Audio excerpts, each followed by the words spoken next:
Focus. Ideate. Innovate. Enable.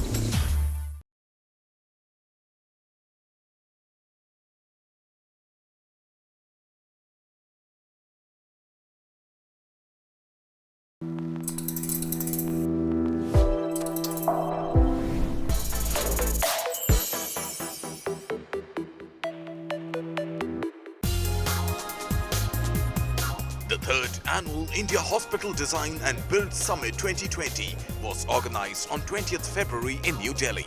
The focus of the summit was building smarter, safer and sustainable future-proof hospitals. The summit aimed to create a global platform of various industry stakeholders so as to brainstorm on creating more automated, affordable and patient-centric healthcare facilities. Internally, we have also reorganized ourselves to look at healthcare with a specific focus so that we can hear what the customer really needs and come up with solutions around that. So this transformation is in progress, and with the latest announcement of we divesting also the domestic appliances business, we are getting more sharper into healthcare, and we'll continue to evolve as we grow to truly address the customer needs.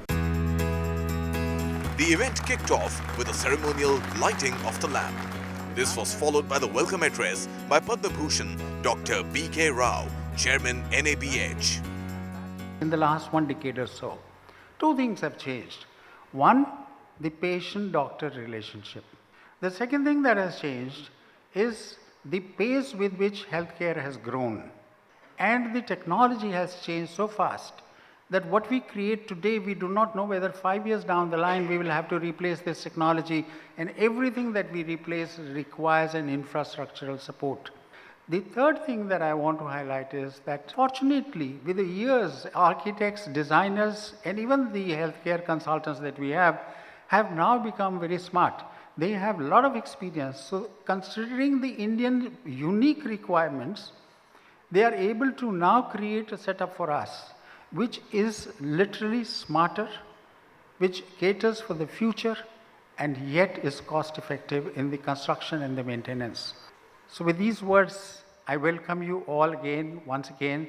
Thank the organizers. Thank you very much. The welcome address was followed by a keynote talk on impact of design on healthcare outcomes by Lindsay Mosby of Philips. Philips really does, we think about health as a continuum. But I think we're also equally as invested in figuring out how once we get you okay and move you out of the hospital, how do we take care of you once you're home? What is the link between the hospital and the home environment after something has happened, right? That means we have to be thinking about once you walk out that door, how are we keeping connected with that person, with that patient? Is it wearables? Is it continuous monitoring? Is it diet? Is it nutrition? How are we pulling information from their day-to-day lives back into the system so that we have a longitudinal understanding of how they're doing after we've treated them? Those kinds of things, those deep insights and that knowledge is going to be part of what helps us, again, sort of transform the way we're doing care now. It can't just be about what happens within the walls of the hospital. So thank you for your time. I appreciate it. I'm looking forward to talking with you all more, and have a wonderful day. The first panel discussion was power-packed with CEOs who delivered deep insights on Make India a global force in healthcare facility with collaborative approach of construction firms and architects. The first question is to Mr. Sachin Grover. Now, technology today is the main driving force in expediting the healthcare projects as well as operations. How are you going to make it more and more cost-effective and spread it across the country to make India the real global leader in healthcare industry? When I talk about just the hospital design itself, there are multiple elements to that design also which impact the cost as well as speed of execution. For example, we use some BIM technologies where you are able to detect any cross connections or any collisions during the construction. For example, different pipelines or different wirings that are going in, and they are actually going to give conflict during construction stage. If you use technology and are able to detect it earlier, you avoid the rework, right? And that itself will help reduce the cost for you for the project cost, and also help you actually reduce your break-even period, right? That plays a lot of role as well. So in future, Ayushman Bharat is here to stay. So do you think the designs of the future institution have to be made right on the drawing board before the hospital comes up to cater to Ayushman Bharat patients? When we talk about Ayushman Bharat, it is for those 95% of the people who cannot afford much. 5% of the people of this country can afford. Yes, we have 5-star, 7-star, and other kind of hospitals, or where you can say we have medical tourism, people coming from abroad.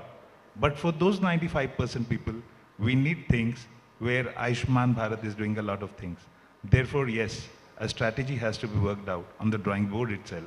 Things have to be worked out in a green way, where we spend less energy-wise, so that the cost of running of a hospital is lessened by many margins. Therefore, it has to be worked out, and it should be worked out that way, sir.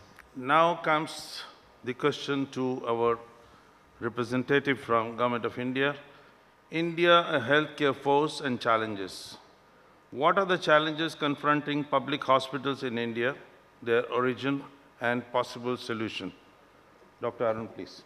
When Ayushman Bharat was launched, it was launched not to give a 1-star healthcare facility or 2-star healthcare facility and give 5-star healthcare facility to all other else. No, we want the top quality healthcare for our patients. There is no compromise on that. Let me be very clear about it. The question that has been asked is public hospitals. So public hospitals, the Government of India has been spending a lot of resources in expanding the public health system. India is aspiring to become a developed nation, and what kind of a developed nation can it be without providing health care to the bottom 50% of its population? Private hospitals have actually a role to play here, and we are partners. We are not here to, there is no coercion, there is nothing. We are not asking private hospitals to join, we are going ahead. And there are hospitals in this room which have actually set up exclusive hospitals for Ayushman Bharat. And that proves actually on the ground that Ayushman Bharat is economically viable. Thank you. The next panel was on hospital expansion plans and brownfield projects. First, we will talk about the new concepts, and these new concepts are basically BIM and prefabrication. On my right, Mr. Pranjal is there, so he will talk about the BIM. BIM is building information modeling. So rather drawing every thing on a 2D line on a design, it's like putting every live element on your computer screen. And before pouring any single concrete on site, you can actually create a prototype of your project. So this is BIM. You create your design on BIM platform, on the day one, and you analyze it from green building perspective, from carbon footprint perspective, from room utilization space. So if you see the agenda of this particular panel, you'll see a lot of things like optimization of room space or carbon footprint or nice materials or green building. So many things, what we see, we tend to address these issues as a separate subject. But what it can be actually addressed on a combined platform, which is BIM. There is another concept called as a prefabrication. So our panelist, Ms. Maninder, will talk more on prefabrication. What we heard in China, so you're making a prefabricated structure which was done in 10 days. So it is correct that you can make the structure in 10 days, but that's not the whole hospital. It's like creating the wards, creating isolation rooms for the people. So that can be created. In India, we are making prefab structure. We have done one hospital for Jindals in Raigad. That was done in 6 months, and we had created that prefab structure, and all the services were also done by BIM. So we were aware of the structure, like it was to be, the joint systems, how the air conditioning would go from there, how the piping would go from there, how we have kept the sleeves in the, the MS structure. So all was done and it was completed in 6 to 7 months. So I think in India, if this kind of a technology, we do it in the hospital, it will reduce the time, it will reduce the energy, and we will get better structures in less time duration. Mr. Ravinder, would you like to give more details on prefabrications? Hospital modeling can be done, designing can be done, that we can keep all designs, modeling, BOQs, the designs in Revit architecture with BIM model and all can be kept ready, and any factory fabrication units can keep the slabs, beams, columns, everything can be kept ready, and this makes a sense. I did the little bit study, but there is a 200-bed hospital designed and built by me. Nityanand Natarajan of L&T Construction delivered his presentation on emerging business trends in healthcare industry. He explained emerging trends in government sectors where huge hospital projects and medical colleges are getting a major push. Benefits offered by Ayushman Bharat Insurance Scheme were also explained. Future trends like BIM technology, role of AI in construction industry, evolution of smart hospitals were also revealed. L&T's capability in taking up the present challenges and its future readiness with digitization initiatives and implementation in the construction industry were also highlighted.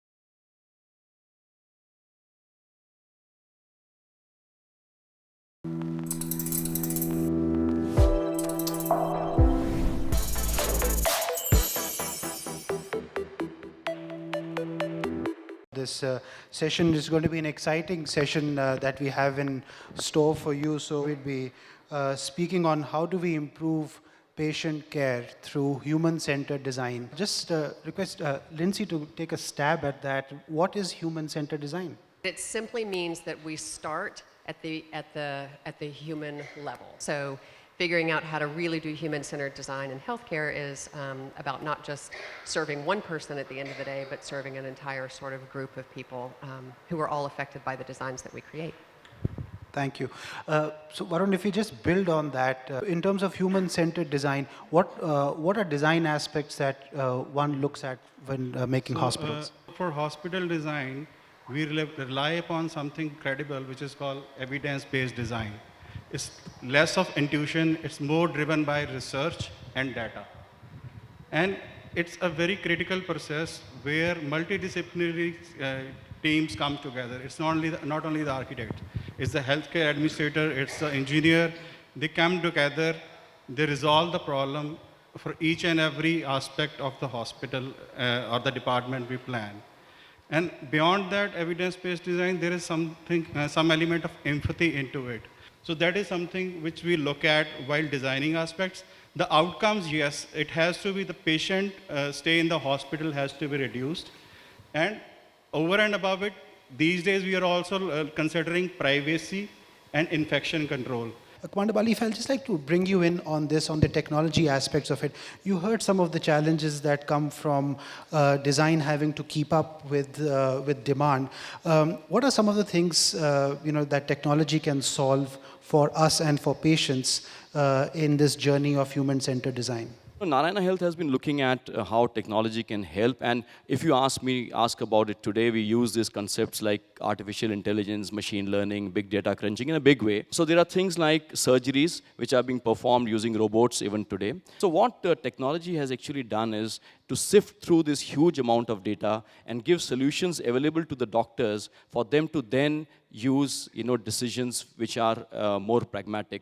What Narayana Health has done, so I can only give you from experience of what NH is going through right now. So something called a virtual ICU What Dr. Shetty and other doctors who are, looking after this huge number of patients, because, NH does a huge number of cardiac surgeries in a day, is that whenever they are traveling or wherever they are at night, they are able to look at all the parameters, look at all the consoles, look at all, such signs which are available to them on their mobile phone.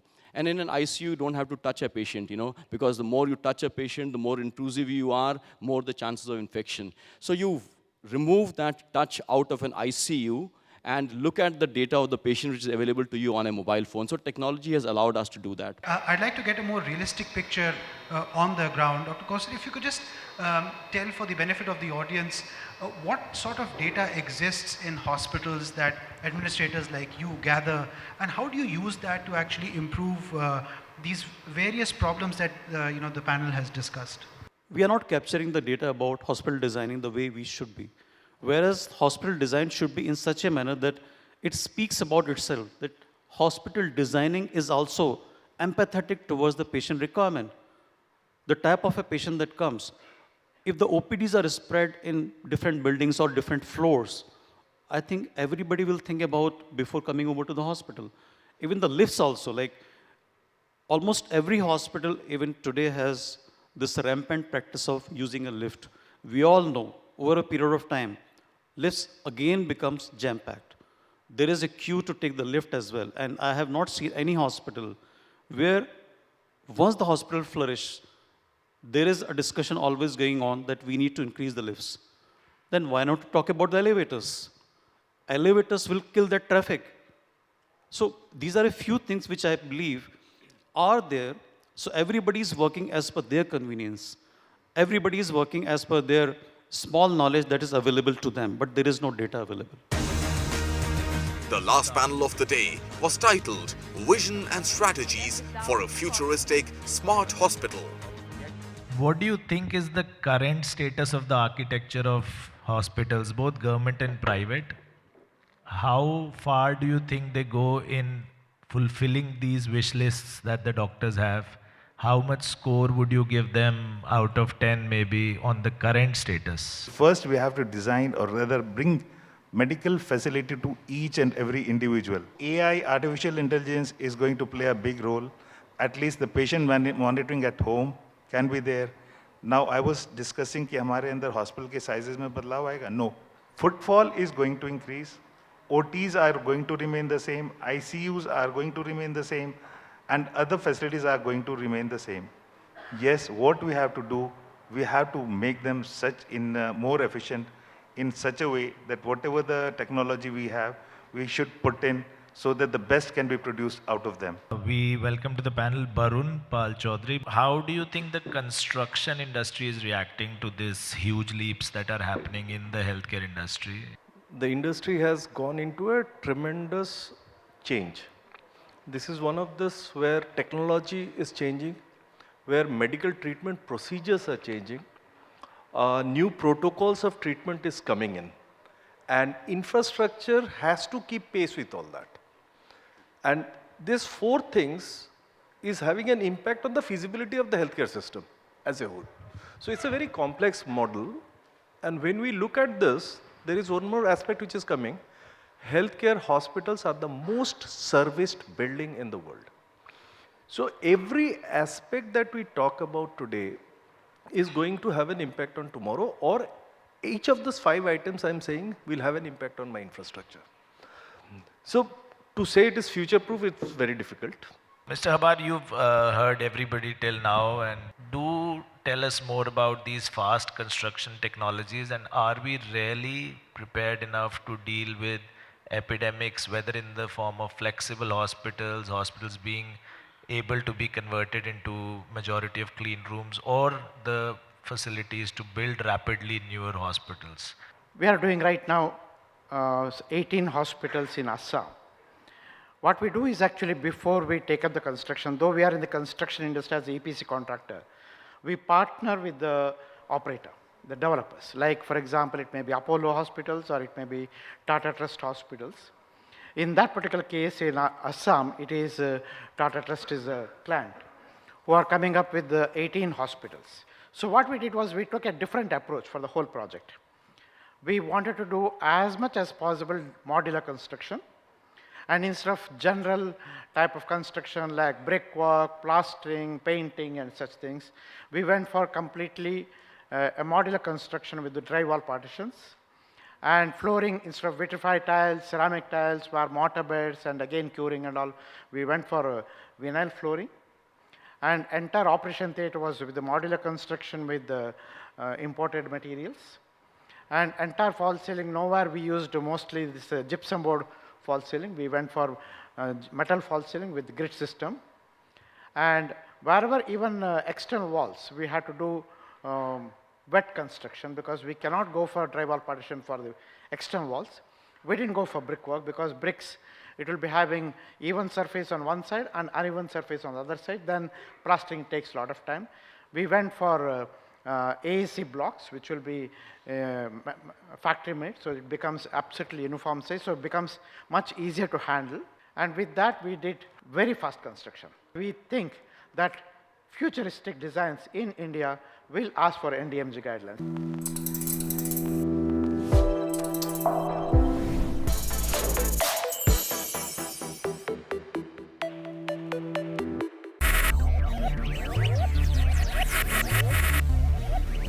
Focus. Ideate. Innovate. Enable.